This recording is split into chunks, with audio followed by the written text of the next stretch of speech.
ఎందుకు నోట్లిచ్చే నేతలు రూటు మార్చారు. నోటు కన్నా నోటి మాటలతో బెదిరింపులకు దిగుతున్నారు. సాక్షాత్తు సీఎంఏ ఓట్ల కోసం బెదిరింపులకు దిగడం చర్చనీయాంశమైంది.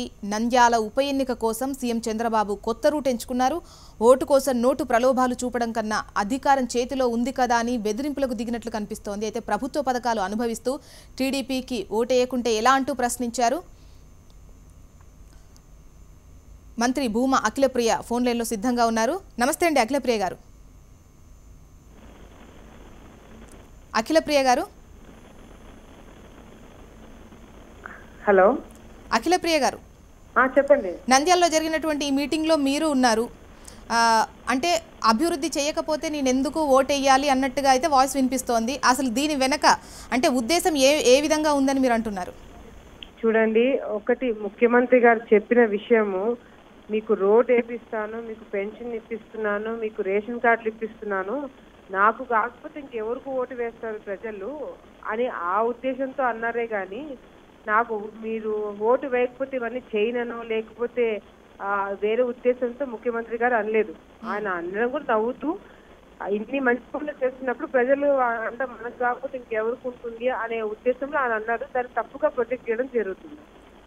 ఓకే, అయితే అవినీతికి పాల్పడాల్సినటువంటి కర్మ లేదు అంటే ప్రతిపక్ష అంటే ఆపోజిట్లో నిలబడ్డ వాళ్ళు అవినీతికి పాల్పడతారన్నదా ఉద్దేశం? చూడండి, ఒకటి ఎవరికి అంత కర్మ పట్టలేదు అన్నప్పుడు ఈ ప్రభుత్వం అటువంటి ఎంకరేజ్ చేయట్లేదని అన్నారే కానీ ఎవరి మీద కూడా ప్రతిపక్షం వాళ్ళు చేస్తున్నారనే ఉద్దేశంతో ముఖ్యమంత్రి గారు అనలేదు. దాన్ని మనం తప్పుగా అర్థం చేసుకొని ప్రజలకి తప్పు ఇన్ఫర్మేషన్ ఇవ్వడం కూడా కరెక్ట్ కాదు. ముఖ్యమంత్రి గారు అన్నమాట ఒకటి అన్ని పనులు కరెక్ట్ గా చేసుకుంటున్నాము, అన్ని అభివృద్ధి కార్యక్రమాలు చేస్తున్నాము, అవినీతికి పాల్పడాల్సిన కర్మ మనకు పట్టలేదని అన్నారు. సో అది ఒక మంచి ఉద్దేశంతో అన్నారు. అదే విధంగా ఈరోజు ముఖ్యమంత్రి గారు ఏదైనా ట్రాన్స్పరెన్సీ మెయింటైన్ చేయాలని చెప్పి అనుకుంటున్నారు ఏంటండి.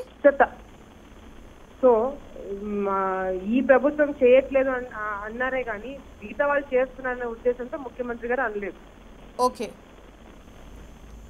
Okay right. మొత్తానికి అక్కడ చేసినటువంటి వ్యాఖ్యలు ఇన్ని అభివృద్ధి పనులు చేస్తున్నాము, అందుకోసం ఓటు అడుగుతున్నాం, నాకు వేయకపోతే ఎవరికి వేస్తారు అని చెప్పేసి అక్కడ చంద్రబాబు నాయుడు ఏపీ సీఎం మాట్లాడినట్టుగా అఖిలప్రియ చెబుతున్నారు. అయితే చంద్రబాబు మాట్లాడినటువంటి వ్యాఖ్యలకు సంబంధించి ఉద్దేశం వేరుగానే కనిపిస్తుంది. అయితే ఓట్ల కోసం తాను కూడా ఆ నోట్లు ఇవ్వగలనని, అయితే అందుకోసం అవినీతికి పాల్పడాలి, ప్రభుత్వ పరంగా ప్రజలకు ఎంతో చేస్తున్న తనకు ఓట్ల కోసం అవినీతికి పాల్పడాల్సిన కర్మేం పట్టిందని చంద్రబాబు అన్నట్టుగా తెలుస్తోంది. అయితే ఓటుకు 500 వెయ్యిస్తే మీ జీవితాలు బాగుపడతాయా అంటూ చంద్రబాబు కార్యకర్తలను ఉద్దేశించి అక్కడ మాట్లాడారు.